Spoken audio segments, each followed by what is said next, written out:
Hey guys, this is जॉम and welcome to civil Raja, your gateway to future. So guys, आज का जो session है इसमें हम लोग सीखने वाले हैं कि किस तरीके से हम लोग बीम को रीनंबर कर सकते हैं। लेकिन उससे पहले हम लोग ये समझते हैं कि बीम को रीनंबर करना ही क्यों है। तो बेसिकली जब आप स्टैट मॉडल पे काम कर रहे हो तो वहाँ पे तो आप हर चीज़ को प्रॉपरली लाइक मॉडल करते हो, प्रॉपरली वहाँ पे एनालिसिस करते हो, डिजाइन करते हो चीज़ों को, एंड वहाँ से रिजल्ट निकाल के देते हो।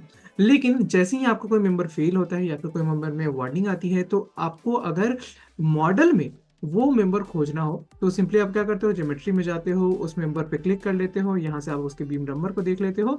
और जैसे कि ये मेंबर, इसको हम लोग क्लिक किया और इसको देख लिया कि यहाँ पे ये 61 नंबर का मेंबर है। उसके बाद यहाँ पे क्लिक किया और ये देख लिया कि 111 का है।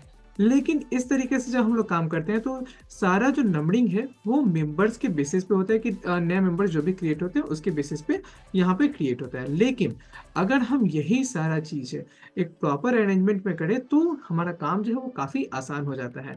आसान करने के लिए क्या कर सकते हैं, पहले तो मैं ये देख लेता हूँ कि हमारा जो लास्ट नंबर है वो है कितना यहाँ पे बीम्स का।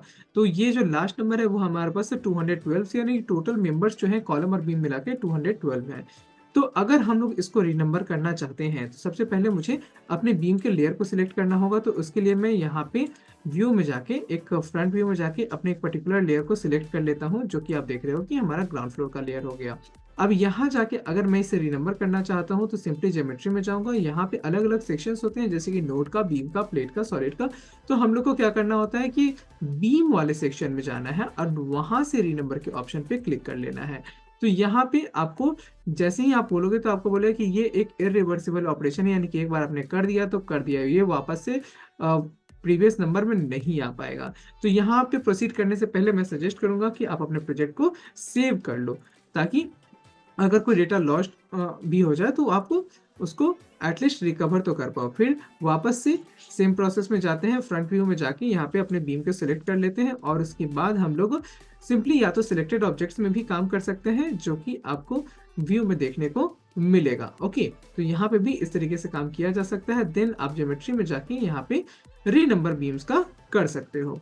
री नंबर के लिए फायदा क्या हो जाता है कि आपको ये याद रह जाएगा कि कहाँ पे आपका किस तरीके से रीनंबरिंग किया गया है। जैसे कि यहाँ पे आप मेंबर नंबर के अकॉर्डिंग कर सकते हो, एक्स कोऑर्डिनेट के अकॉर्डिंग कर सकते हो, और स्टार्टिंग नंबर भी आप सेट कर सकते हो। तो जैसे कि मेरा ये ग्राउंड फ्लोर है तो मैंने इसको 1 कर दिया, ठीक है। तो 1000 इसको मैं इनिशियल नंबर कर देता हूँ, या फिर 1001 कर देता हूँ मैं अपने फर्स्ट बीम को। उसके बाद एक्स कोऑर्डिनेट को राइटवर्ड शिफ्ट कर देता हूँ और असेंडिंग ऑर्डर में मैं इसको एक्सेप्ट कर दूंगा।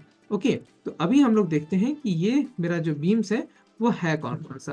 तो आपको दिख रहा होगा कि यहाँ पे 1001 से लेके मेरा 1023 तक ये मेरा सारा बीम है। अब मुझे जब भी 1001 दिखा, मैं समझ जाऊंगा कि मेरा जो बीम फेल हो रहा है वो कहाँ हो रहा है, फेल ग्राउंड फ्लोर पे फेल हो रहा है। इसी तरीके से हम लोग अपने हर फ्लोर की नंबरिंग कर सकते हैं।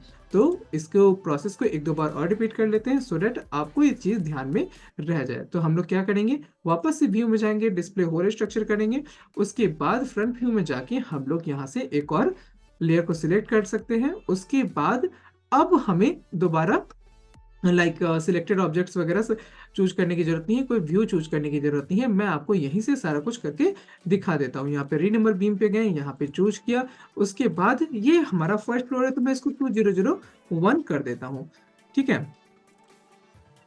2001 यानी 2001 मैंने फर्स्ट का नंबर दे दिया। उसके बाद यहाँ से एक्सेप्ट कर लिया। तो आपको दिख रहा होगा कि 41 बीम्स जो है यहाँ पे री नंबर होके आ चुके हैं। ओके, तो अगर हम लोग प्रॉपर्टीज में, सॉरी, ज्योमेट्री में होल स्ट्रक्चर देखना चाहे तो वो भी कर सकते हैं, पर हम लोग एक एक साथ सबको देख लेंगे। अभी हम लोग रीनंबर कर लेते हैं सारे के सारे अपने बीम के लेयर को। अगेन एक्स कोऑर्डिनेट को चूज कर लेते हैं, यहाँ पे 3001 कर लेते हैं। और ये नंबर मैं थाउजेंड्स में ही क्यों रख रहा हूँ, क्योंकि आप देख रहे हो कि हंड्रेड्स में तो मेरा ऑलरेडी बीम एग्जिस्टिंग है, तो हंड्रेड्स में काम करने का कोई मतलब नहीं रह जाता है। तो इसलिए यहाँ पे 1000 किया जा रहा है। अदरवाइज आप 1 से शुरू करो, 2 से शुरू करो, या फिर 100 से शुरू करो, या 1000 से शुरू करो, उससे कोई फर्क नहीं पड़ता है। आपका जैसा आप नंबरिंग करना चाहते हैं आपका नंबरिंग हो जाएगा। ओके, तो अभी मेरा 1 2 3 एंड ये हो जाएगा फोर्थ। तो फोर्थ लेयर हो जाएगा बीम का। तो इसको मैं एक्सेप्ट कर लेता हूँ। उसके बाद आ जाते हैं टॉप पे और इसको भी रीनंबर कर लेते हैं। और इसको स्टार्ट कर देते हैं 5001। वैसे तो वहाँ पे 4 ही बीम है, तो क्या ही रीनंबर करना है, लेकिन हम लोग इसको कर सकते हैं। ओके, अभी मैं आपको दिखाता हूँ what's the beauty of this. अब चलते हैं अपने होल लाइक व्यू में, चल के आइसोमेट्रिक व्यू में चलते हैं। अब मैं आपको दिखाता हूँ कि अभी आपको ऊपर के 4 बीम सिलेक्ट करने हैं। आपको पता है कि ये 5th फ्लोर का बीम है। ओके, तो आप यहाँ से डायरेक्टली सिलेक्ट कर सकते हो। अगर उसके बाद के लेयर का सिलेक्ट करना है तो आप यहाँ से डायरेक्टली सिलेक्ट कर सकते हो, एंड आपका स्पेसिफिकली उसी बीम पे जाके खत्म हो जाएगा, यानी कि कोई भी दूसरा बीम यहाँ पे सिलेक्ट नहीं हो जाएगा। आप पर्टिकुलर फ्लोर पे बहुत ही कन्वीनियंटली जंप कर सकते हो।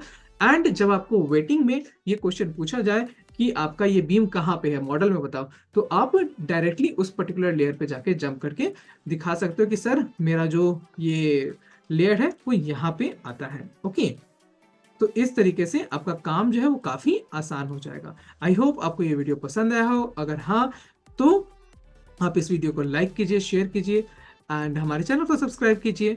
तब तक मैं कॉलम की नंबरिंग कर लेता हूँ और मिलता हूँ आपसे नेक्स्ट वीडियो में किसी नए टॉपिक के साथ। प्रोफेशनल ट्रेनिंग को ज्वाइन करने के लिए आप डिस्क्रिप्शन को चेकआउट कर सकते हैं। Thank you guys.